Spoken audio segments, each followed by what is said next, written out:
Hello hello सभी बच्चों को नमस्कार। तो हमारा ये नया सत्र स्टार्ट हो चुका है बच्चों। तो हम स्टार्ट कर रहे हैं अब अपनी अगली कक्षा का जो कोर्स है।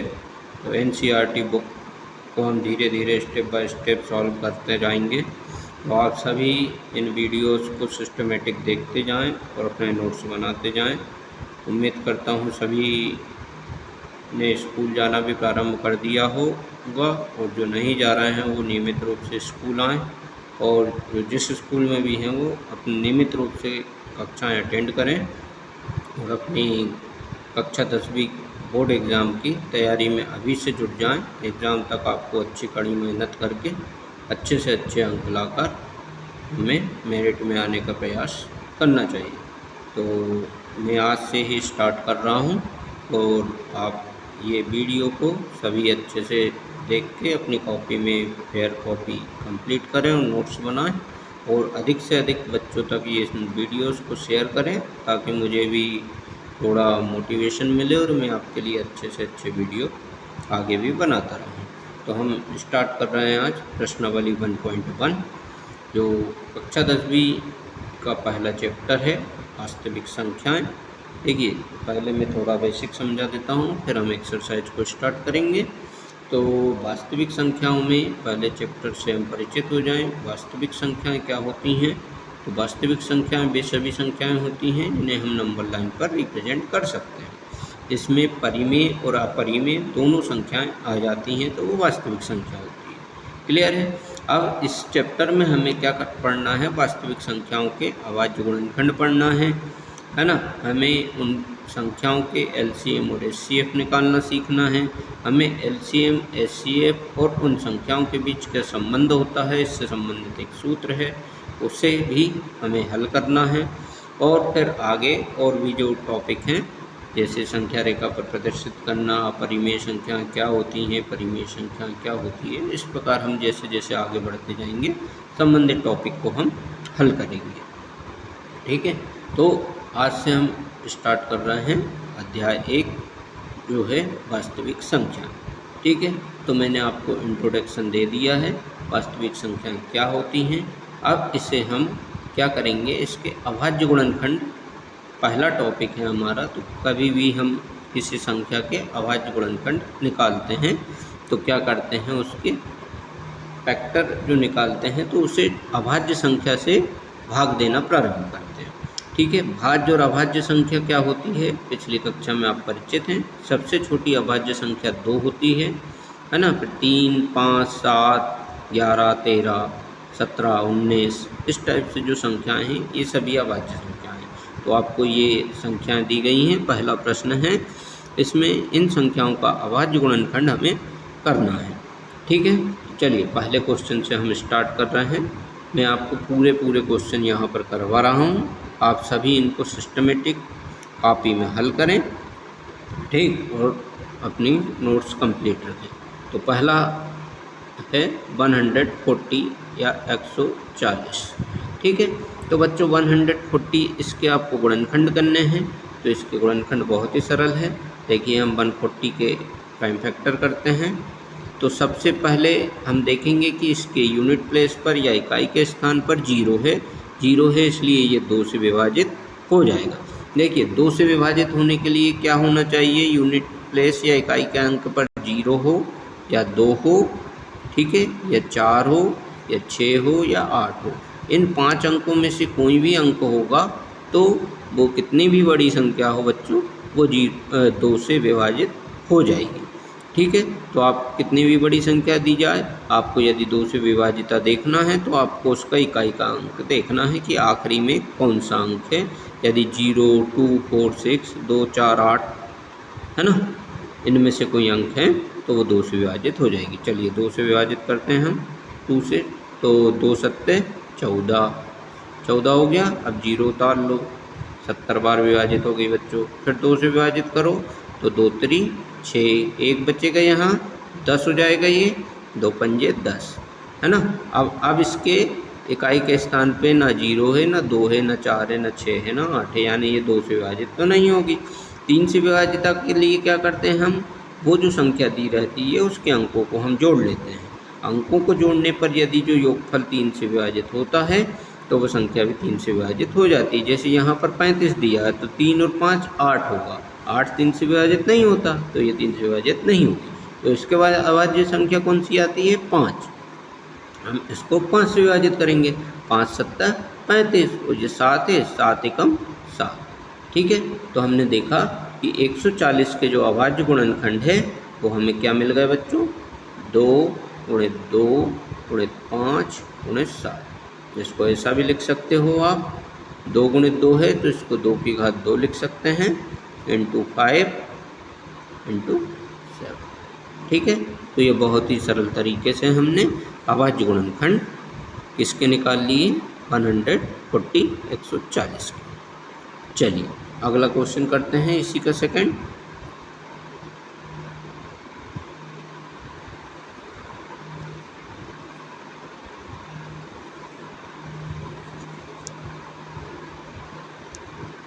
चलिए अब मैं अभी इसी को लिखा रहने दे रहा हूँ, ये 2 से विभाजित वाला है ना, तो आपको ये ध्यान रहेगा, मैं यहीं पर लिखता हूँ इसको।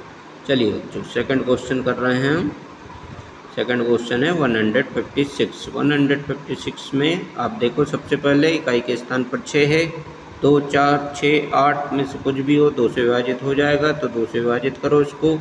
2 का पहाड़ा पड़े तो 2 7 14, एक बचेगा बच्चों 16 हो गया, 2 8 16।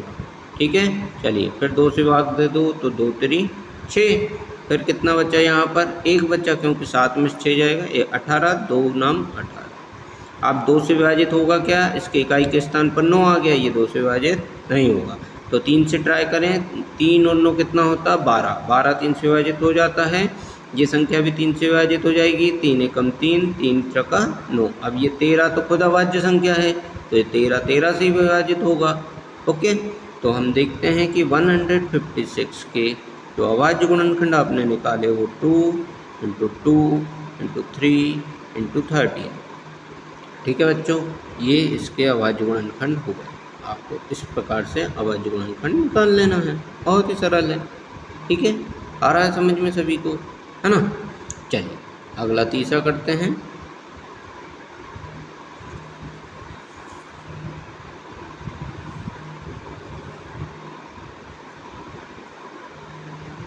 चलिए बच्चों थर्ड क्वेश्चन दिया है 3825। थर्ड वाला जो क्वेश्चन है वो हमारे पास है 3825 ये संख्या दी है। ठीक है ना। अब यहाँ पर इकाई का अंक आप देख रहे हो कि 5 है, ये 2 से विभाजित तो नहीं होगा। चलिए 3 से विभाजित करने के लिए अंकों को जोड़ लेते हैं। 8 और 3 11, 11 और 2 13, 13 5 18, 18 3 से विभाजित हो जाता है, यानी ये संख्या 3 से विभाजित हो जाएगी। बिल्कुल कर दो इसको, 3 एकम 3, फिर 3 दूनी 6, 8 में 6 जाएंगे, 2 बचेंगे तो ये 22 हो जाएगा, 3 7 21, अभी भी 1 बच गया तो 15 हो गया, तो 3 5 15। ठीक है, अब ये 3 से विभाजित होगा कि नहीं, फिर से इसको ऐड कर लो। 2 और 1 3, 3 और 7 10, 10 5 15, 3 से विभाजित हो जाएगा भाई। 3 चुको 12, ठीक है, 4 बार गया ये, है ना। फिर 3 दूनी 6, ठीक, फिर 1 बचा, 3 पंजे 15, है ना। ओके, 4 है ना, 41 नहीं है, तो 425। अब फिर से इसको ट्राई करो, 3 से विभाजित हो रहा है या नहीं। 4 और 2 6, 6 और 5 11, 3 से विभाजित नहीं होगा। तो हम ये पता है 5 से विभाजित का क्या नियम है बच्चों, यदि इकाई के स्थान पर 0 हो या 5 हो, 0 हो या 5 हो, तो ये संख्या पूरी 5 से विभाजित हो जाती है। तो ये 5 से विभाजित हो जाएगी। 5 8 40, बच्चे 2 25 हो गए, तो 5 × 25, फिर ये 5 से विभाजित हो जाएगा, है ना। तो 5 एकम 5, कितना बचा 3, 35 हो गए, 5 7 35, 17 अभाज्य संख्या आ गई। ये केवल 17 से विभाजित होगी, 17 एकम 17। तो हम देखते हैं कि 3825 मीन्स 3825 के आपने अभाज्य गुणनखंड क्या किए, 3 × 3 × 5 × 5 × 17, 17। इसको क्या लिख सकते हो आप, ऐसा भी लिख सकते हो, 3 की घात 2, 3 स्क्वायर, 5 का भी स्क्वायर × 7। ठीक है बच्चों, तो इस प्रकार से हम अभाज्य गुणनखंड निकालेंगे। सिंपल है। चलिए अगला देखते हैं, जल्दी जल्दी करते हैं ताकि वीडियो ज़्यादा बड़ा ना बने और आपको कोई तकलीफ़ ना हो देखने में, है ना। चलिए बच्चों, अगली संख्या है 5005। ठीक है, ये 4th क्वेश्चन है। इसमें हमें 5005 की अभाज्य गुणनखंड निकालना है। ठीक है, तो आप इसमें 2 से तो भाग जाएगा नहीं, 3 से देखते हैं तो 5 और 5 10, 3 से भी नहीं जाएगा, तो ये 5 से जाएगा क्योंकि इसकी इकाई के स्थान पर 5। ओके, ठीक है। चलिए 5 से भाग दिया मैंने, 5 एकम 5, दोनों 0 ऐसे ही उतार लो, फिर 5 एकम 5। ओके, अब देखो ये किससे विभाजित होगा, तो ना ये 3 से विभाजित होगा, ना 2 से विभाजित होगा, ना 5 से विभाजित होगा, तो ये संख्या किससे विभाजित होगी। ठीक है ना, तो ये हमें करना है कि इसको किससे, तो इसमें सभी विभाज्यता के आप नियम लगाएंगे। तो विभाज्यता के नियम में हम 3 का ट्राई करते हैं, तो 1 और 1 2 ही हो रहा है योग, ये 3 से विभाजित नहीं होगा, 5 से विभाजित नहीं होगा क्योंकि इसके इकाई के स्थान पर 0 और 5 नहीं है। तो हम क्या करें कि ये ऐसा कौन सा नंबर है जिससे, तो हमें ऐसा नंबर देखना है ना। तो चलिए हमने किस किस पे ट्राई कर लिया, हमने 2 से ट्राई कर लिया, हमने 3 से ट्राई कर लिया, हमने 5 से ट्राई कर लिया। 5 के बाद कौन सी अभाज्य संख्या आती है, 7। 7 से देखते हैं हम, 7 से विभाजित होगा क्या, तो 7 का टेबल पढ़ो, 7 एकम 7, कितने बचेंगे बच्चों, 3, है ना। 3 बचे यहाँ, तो ये हो गया 30, 7 चौको 28, है ना, 28 हो गया। तो 30 में से 28 जाएंगे, 2 बचेंगे 21, है ना, तो 7 3 21। ठीक है, ये 7 से पूरी बार विभाजित हो गया। अब 143, तो 143 किससे डिवाइड होगा, जिसके लिए देखो ये ऊपर वाली संख्या 3 से विभाजित नहीं हुई ना, तो उसका मतलब है कि ये जो नीचे आएगी वो भी 3 से विभाजित नहीं होगी। तो क्या करें आप, 7 के बाद अगली अभाज्य संख्या कौन सी होगी, तो 7 के बाद आती है 11। 11 के विभाज्यता के नियम क्या होते हैं, तो देखिए 11 के विभाज्यता का नियम ये कहता है कि इसके सम स्थानों के अंकों का योग और विषम स्थानों के अंकों का योग, ये यदि दोनों क्या हो, तो 11 इनका दोनों का डिफरेंस यदि 0 हो या 11 से विभाजित संख्या हो, तो वो संख्या जो है 11 से विभाजित हो जाती है, वो कितनी भी बड़ी संख्या हो। तो सम और विषम स्थान से मतलब कि ये पहला स्थान है, या इधर से देखें ये पहला, ये तीसरा और ये दूसरा स्थान है। तो विषम स्थान को जोड़ा हमने, 3 और 1 4, सम स्थान 4, दोनों का अंतर 0, मतलब ये 11 से विभाजित हो जाएगी, है ना। तो 11 से विभाजित होने के लिए हमको क्या देखना है बच्चों, कि इसके सम स्थान और विषम स्थान, सम और विषम स्थानों का जो योग है वो अंतर है, वो यदि 11 से विभाजित हो रहा है तो संख्या 11 से विभाजित हो जाएगी। चलिए तो 11 से डिवाइड कर दो इसको, 11 एकम 11, कितने बचेंगे, 3 33, 11 3 33। अब 13 तो खुद अभाज्य संख्या है, तो ये 13 से विभाजित होगी, 13 एकम 13। तो हम देखते हैं 5005 के जो प्राइम फैक्टर है वो क्या होंगे, वो अभाज्य गुणनखंड 5 × 7 × 11 × 30। ठीक है, तो आपको ऐसी संख्याएं यदि आ जाती हैं तो आपको ध्यान देना है, पूरे जो नियम हैं उनको लगा कर देखना है। 2 से स्टार्ट करना है, 2 पे ट्राई किया, 3 पे ट्राई किया, फिर 5 पे ट्राई किया, 5 से नहीं तो 7 से रब वर्क में आप भाग देकर देख सकते हैं पीछे, है ना। 7 के बाद 11 13, ये सब जो अभाज्य संख्याएं हैं इनसे आपको रब वर्क में भाग देकर देखना है। ठीक है, तो इस प्रकार से हम अभाज्य गुणनखंड निकालेंगे। चलिए आखिरी हमारा बचा है 7429, इसको निकालते हैं, इसको इरेज करते हैं, इरेजर कहाँ है, ये